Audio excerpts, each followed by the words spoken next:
In our last regular episode, we may have played with a blowtorch.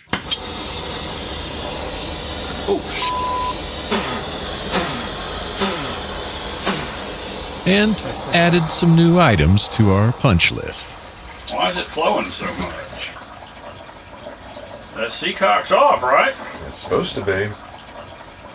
We were still waiting to get a musical performance from Peter Suarez. I really, unfortunately, didn't get around to trying to piece this one back together until this afternoon, and it's... But we did wager $1 on some nautical trivia. I don't think that a vertical structure like a mast would be considered a spar. Do you suppose we can wrap this all up today? You never know. I might surprise you. How Not to Sail, sponsored by our awesome Patreon patrons and Latitudes and Attitudes magazine. They ruin my life, so why not let them ruin yours today at latsats.com. Now, before we try to bend together all the disparate, bitter ends of these various storylines into something coherent, I just wanted to remind you that this is pretty much your last chance to become a Patreon patron of How Not to Sail before the boat show and the patron meet and greet, which will be in the Greater St. Pete area on the Thursday of the boat show week. As we get closer to the blessed event, I'll be considering the weather and a couple other factors, and we'll either be doing it within a mile or so of the venue, or possibly in Gulfport, which is just 5 to 7 minutes away. But I'll be sending out the information to our Patreon crew not long before that, including our latest crew members, Dave and Carson. Thank you so much. Anyway, I just wanted to get that out there. If you want to become a patron before the meetup, just go to hownottosail.com/Patreon. That's Patreon. And you can become a patron for as little as $3 a month. I greatly appreciate it. It helps me set aside time to do this thing, and I am looking forward to seeing you at the as yet undisclosed location. But meanwhile, I'd come down to the marina to see why my zincs kept disappearing so fast, and what the heck might be going on with stray electricity in the water. Man. How you doing, man? I also wanted to get an interview and maybe some music from my friend Peter Suarez.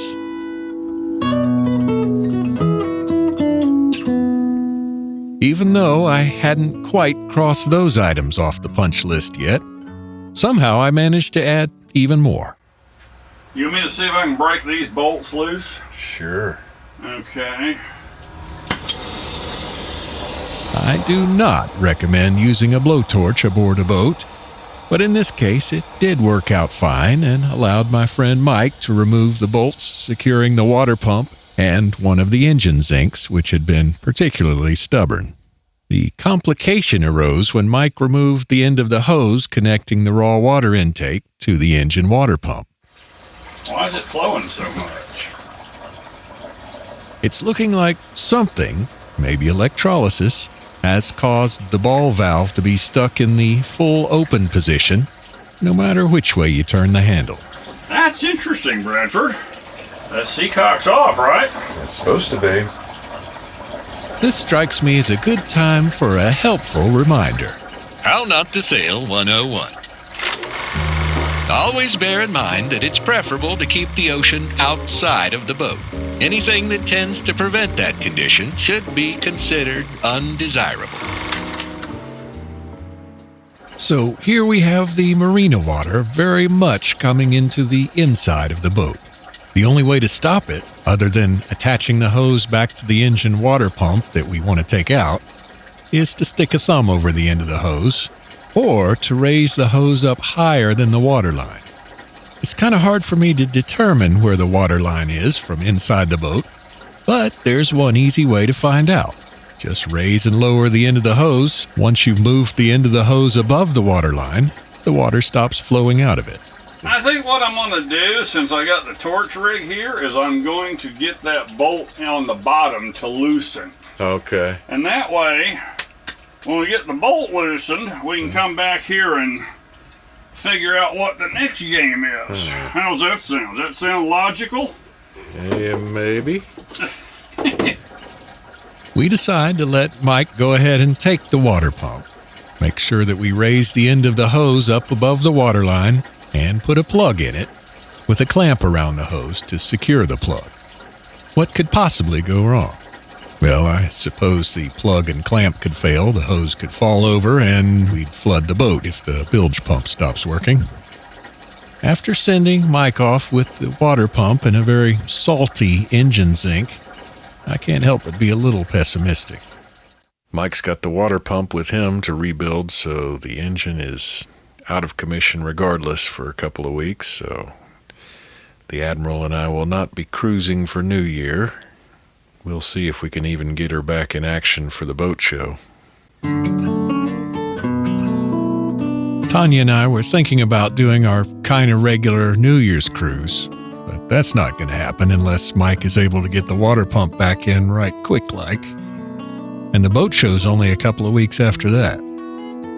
But those little issues are nothing compared to my main concern. I'm scared to work on that ball valve at the engine raw water intake while we're in the water, because if we mess up the through hull that's there below the water line, that could be a problem. A mistake here, coupled with a failure of the battery-powered bilge pump, might result in not keeping the ocean out of the boat. So a beverage was had, and now it's time to hit the rack. Yes, hi, I was just calling about a haul out. The next day, I figure it's time to bite the bullet. Wow, I didn't know you'd be available that soon. Fortunately, they have some space for me in their schedule, and it looks like the day after the St. Pete Boat Show. Yeah, I'm going to need to consult with the Admiral, but I will get back with you very quickly on that. Haul-outs, aside from costing money, tend to make me a little nervous. But after a string of not successes, at least I finally backed myself into a corner to try and get something constructive done. And just maybe, while I'm on a roll, maybe I can get some music from Mr. Peter Suarez. We could try it tonight. I did work on it this afternoon for quite a while, actually. I spent some time trying to re-up. There are a couple of my favorite songs I hope Peter will remember. And after a bit of sushi and an adult beverage, he agrees to bring his guitar over to JC Sales and give him a shot.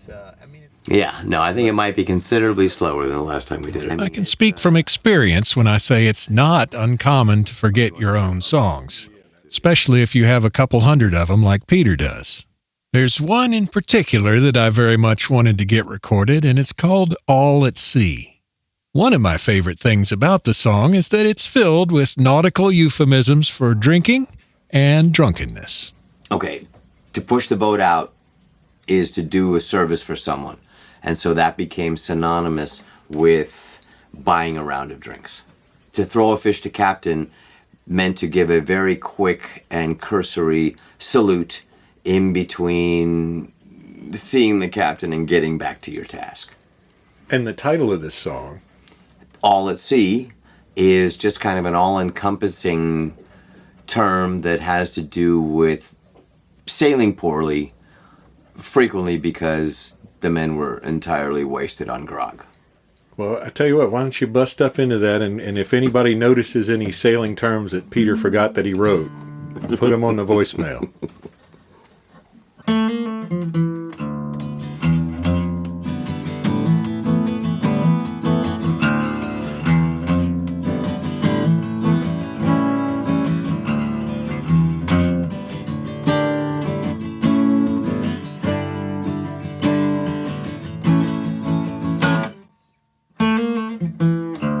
Turn to and tow,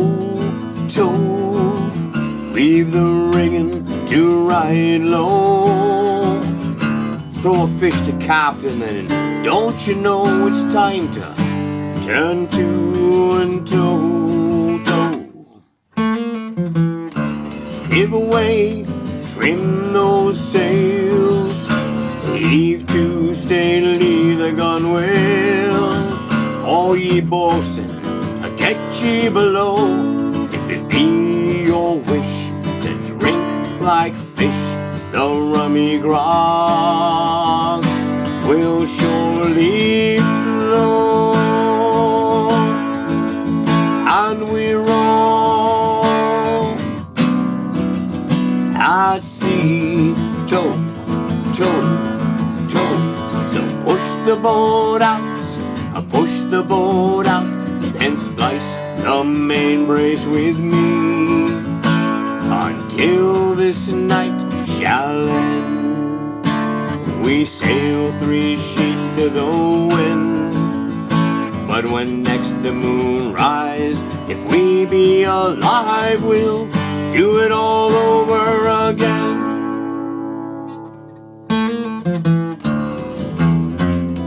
Toe, toe, toe, toe.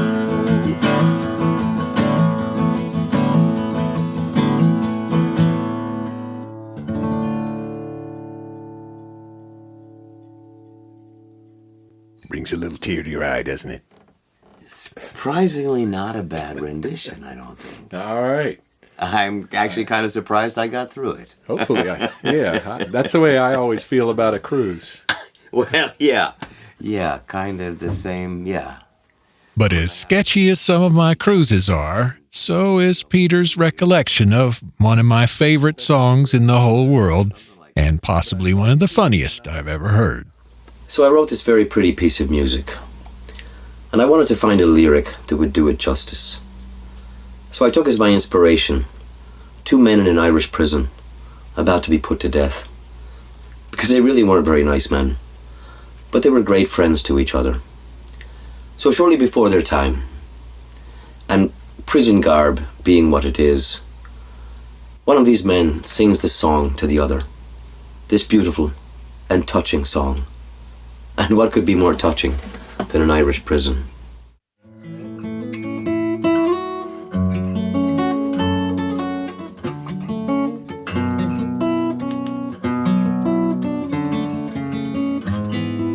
Yeah, I'm not ready to play this. But I'm glad that you made me relearn it. So it looks like that's probably a no-go for Peter playing The Prisoner's Lament. Problem is, it's not like somewhere you can just go, I try to talk Peter into giving it a shot anyway, and if it doesn't work, well, we can just post the version we already have in the show notes or something.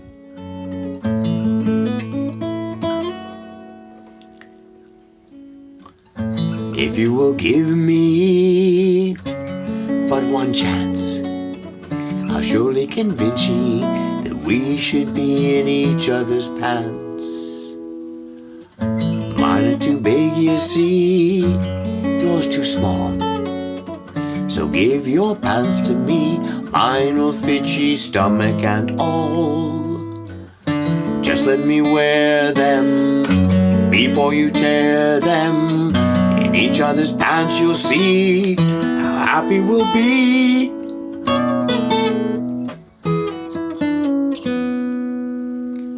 So if you will give me but one try, you'll surely convince me that... I got that far. Uh-huh. If you will give me but one try.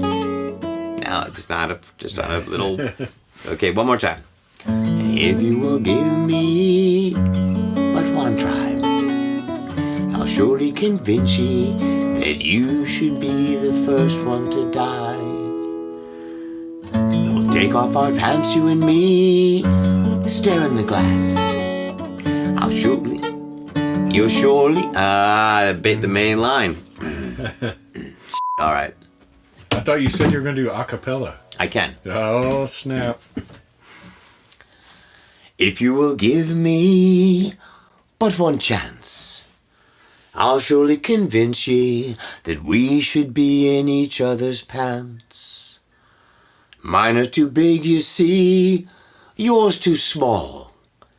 So give your pants to me, mine will fit you stomach and all.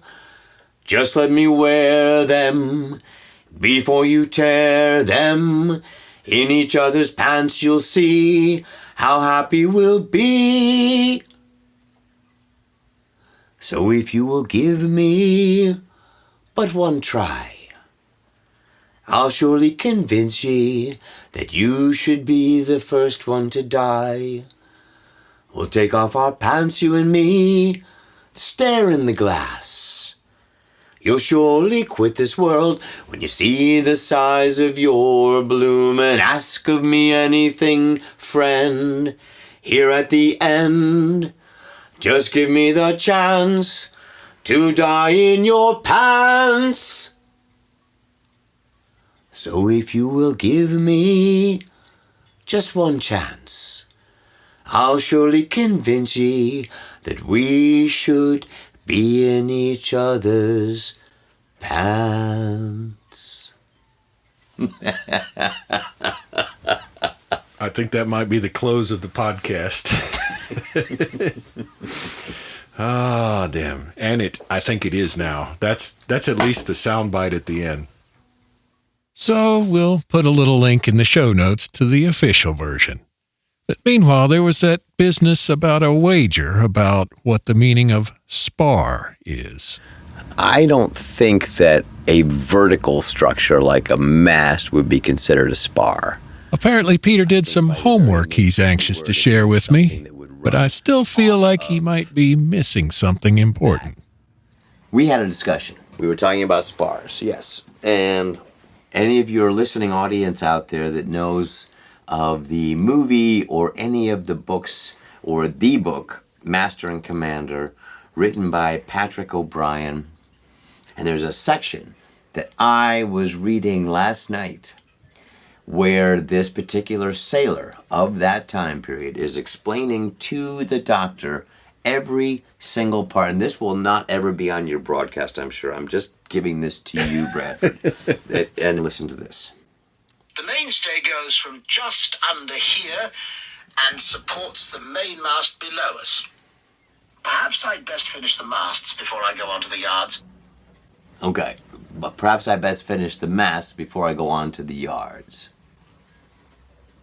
And your point being? Hang on. You're confusing yards with spars.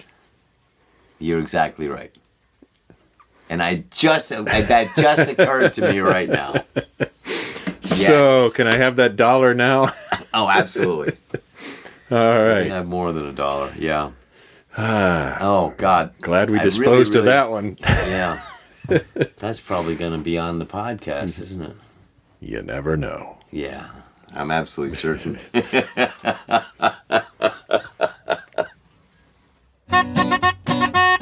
So, Peter did make good on his $1 bet, but we still don't know if Mike will get the water pump back in time for the Admiral and I to take a little New Year's cruise, or even whether it will be ready for the boat show. But I sure hope so, because the day after the boat show, we're scheduled to haul out. What could possibly go wrong?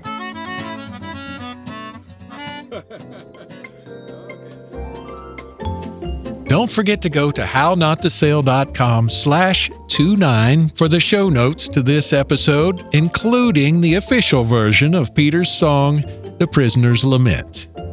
Thanks as always to our awesome Patreon patrons, including our newest crew members, Dave and Carson.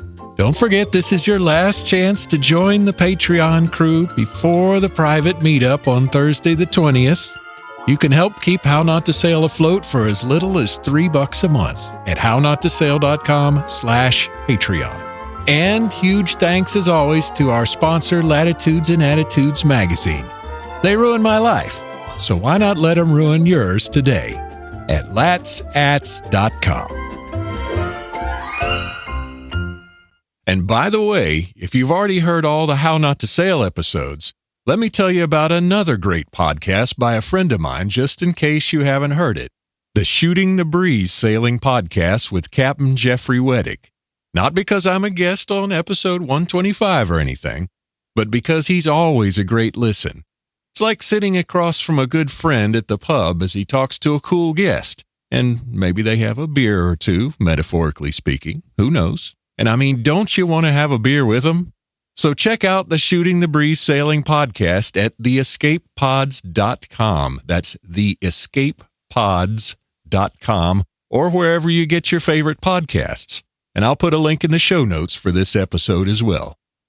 Thanks to Maxie Freeney for mixing this episode and for his patience. You can find him at maxiefreeney.com. The events and descriptions in this episode represent the editorial viewpoint of this person only and none other. Don't try any of the stupid stuff described here without consulting your psychologist, attorney, and/or a licensed captain. And I'll see you next time on How Not to Sail. Screwing up is part of cruising. Let me show you how. So if you will give me just one chance, I'll surely convince ye that we should be in each other's pants.